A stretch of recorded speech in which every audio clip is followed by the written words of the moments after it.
notice the first two notes were just a 2-finger pattern, and the next 2 strings were 3-finger patterns.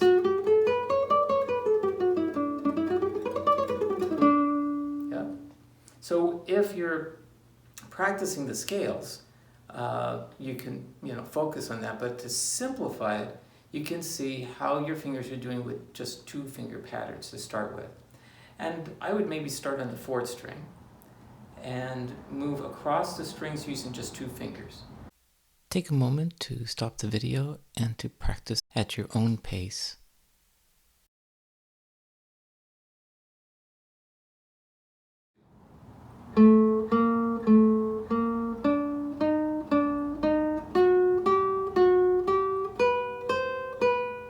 And backwards.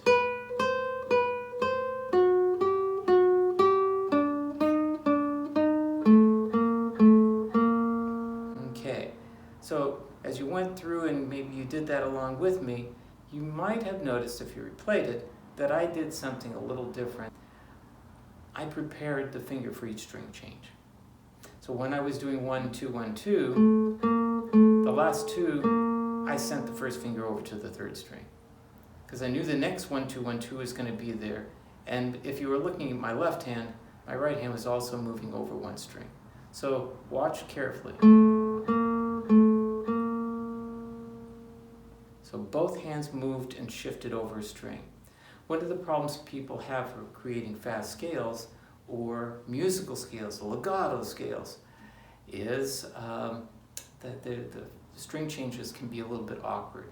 So anticipating that string is really important. So 2 things I want to kind of point out is that as you practice doing the left hand, you can be thinking 1, 2, 1, 2, and get 1 ready.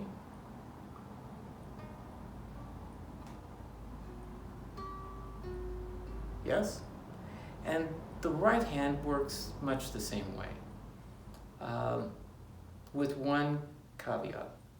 When you put your right arm on the top of the guitar, it's not to be leaning as if you're sitting at a chair, but actually it's positioned so that it's just lightly touching the top of the guitar.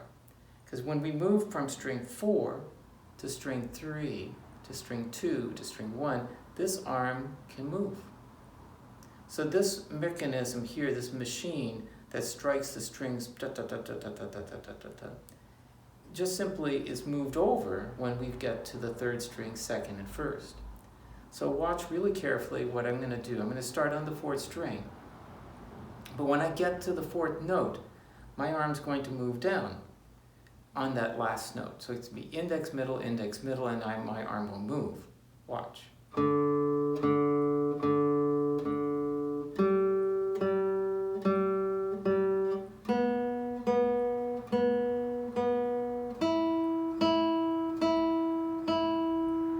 And just a hair faster.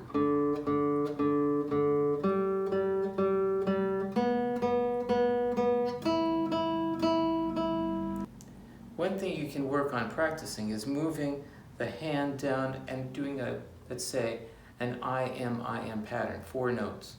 And then on the 4th note, see if you can be anticipating how far your hand needs to go. Thumb placement can be very helpful in that. If you put your thumb 1 string above the string you're hitting, and then when you go to the next string, you just simply move your hand down and touch the next string, it will help you serve to mark that position. We don't always have that opportunity, so you may not always be able to use that in an actual piece of music.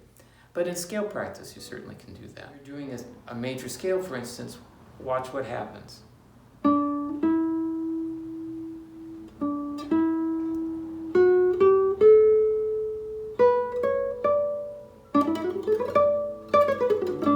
So on the way up, I anticipated the note F sharp, the note B.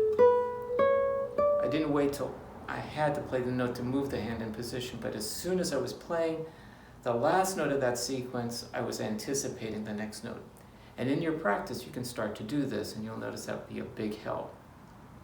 Okay, the very last thing on the way down, it's even easier to be 1 step ahead.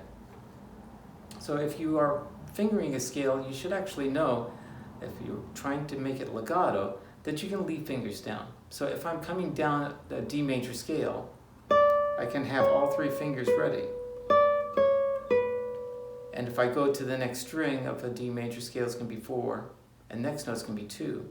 So I can be doing 4, 3, 1, 4, 2.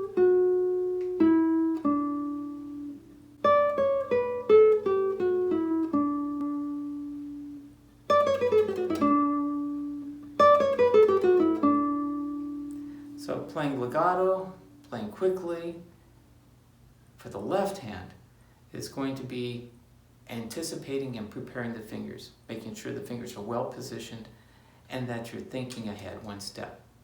And that will also be true with the right hand, the movement of the right hand coming down and up. So why are skills practice so very important?